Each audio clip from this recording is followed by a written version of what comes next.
রবিউল আউয়াল মাস আসলেই আমাদের দেশে এক ধরনের নামধারী মুসলমানদের চুলকানি শুরু হয়ে যায়। তাদের চুলকানিটা ওই জায়গায়, আল্লাহর নবীজির আগমনকে কেন্দ্র করে আপনারা র্যালি করবেন কেন?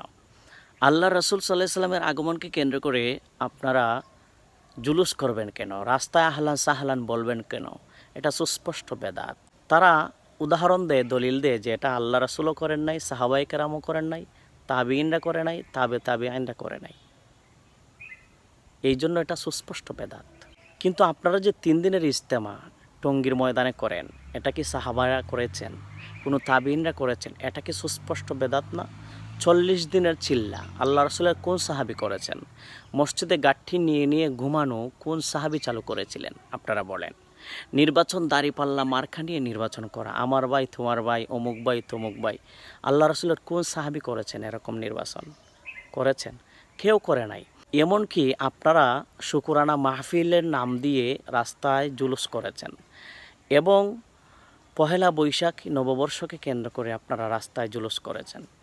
শুধু তাই নয়, আপনারা আরও করেছেন, মামুনুল হককে জেল থেকে বের করার সময় আপনারা রাস্তায় ফুলের তোড়া দিয়ে তাকে গাড়ি বহর করে জুলুস করেছেন।